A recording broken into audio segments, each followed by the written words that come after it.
When I was in a beauty supply store, I realized that I was spending so much money. I looked around wherever I went to a beauty supply store. It was not owned by a person of color. I definitely felt like the spending was there. So I saw the profitability in the business, but we didn't have any ownership.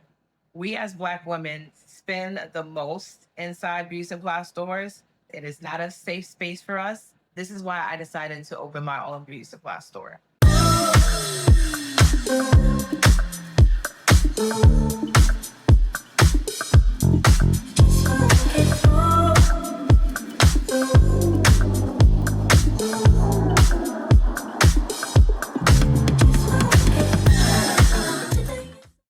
Welcome back to my YouTube channel, guys. I am the Retail Genius. Today, I decided to share with you guys a little bit about my journey in starting my beauty supply store. So in 2010, I decided to go ahead and open my beauty supply store after spending years in the corporate industry as a finance person, working on Wall Street, feeling very burnt out and not appreciated. I felt like it was time for me to move on to entrepreneurship.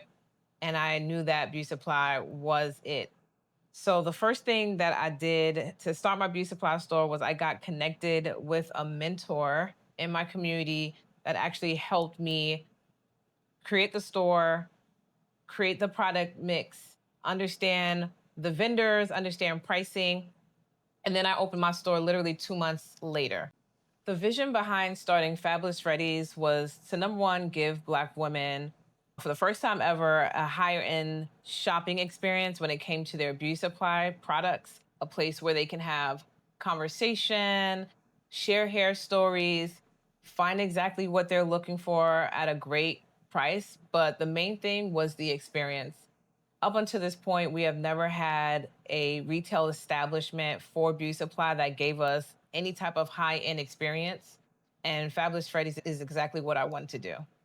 Our goal was to make sure that Black women can come into our beauty supply store, not only just get the products, but also get the education and also get the experience. So when it came to doing our first step, which was looking for a location, me and my sister went around in our community and we went on our main boulevard. So foot traffic is key. Going on your main boulevard, looking at the foot traffic, looking at the certain parameters in which there is either a parking space, parking lot. I'm here in Queens, New York. So we are around a lot of buses, not so many trains. And so I knew I wanted to have a store by one of the major bus stops, which is exactly what I got. My space was exactly right in front of our main bus stop in the community. And we want to make sure that on our same block, we had other stores that complemented the business. So, one main thing I tell people all the time is you need to find other stores that's going to complement your beauty supply store, not compete with it. And that's exactly what we did.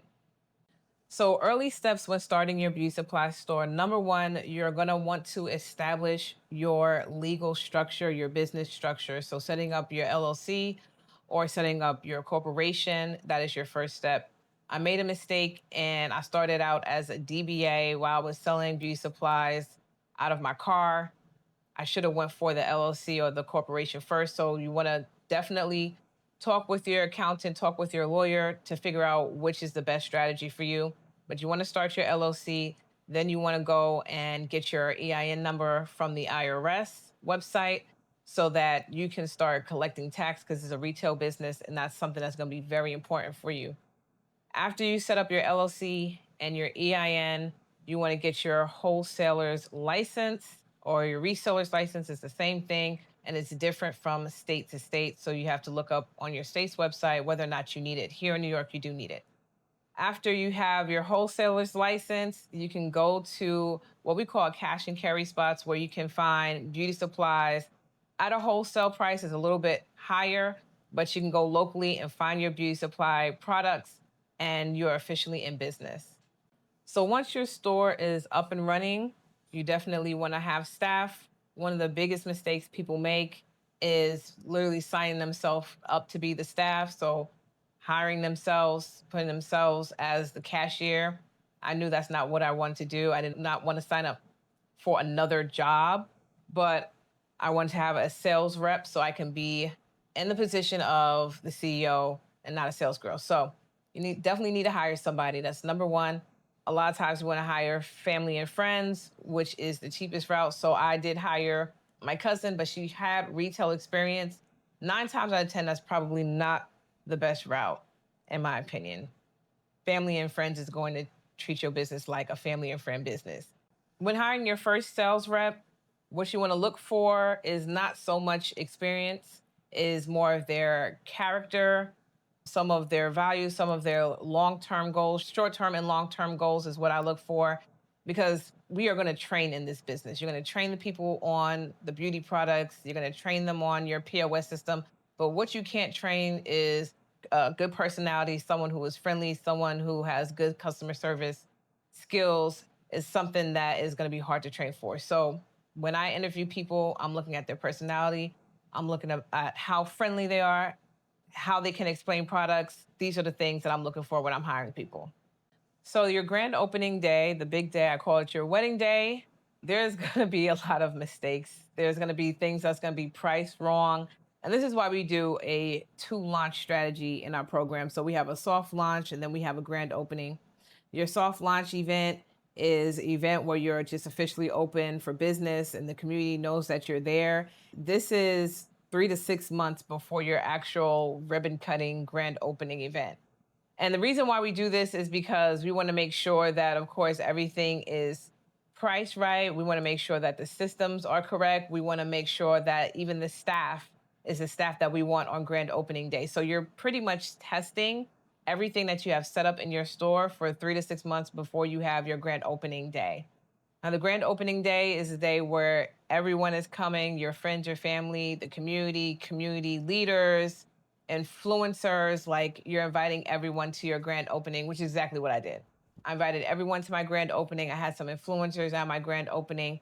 This is your big day. This is your big moment. This is where you make your speech about why you opened this business and why you're here. And you pretty much are asking the community come and support your business, right? So this is the day that you want to make sure everything is perfect. Your staff is on point. Your systems is on point. The pricing of all your products is on point in your store so that you have an amazing first impression. The 3 main takeaways for starting your beauty supply store. Number 1 is having a niche. Being everything to everyone is going to be very expensive. So have a niche, pick your own lane, making sure that you have the budget for it, you're properly inventoried in your beauty supply store. And the third part would be your branding. Make sure you brand your store and make sure you market your store so people know that you are there. So let me know in the comments, what is your why for starting your beauty supply store? And do not forget to like and subscribe.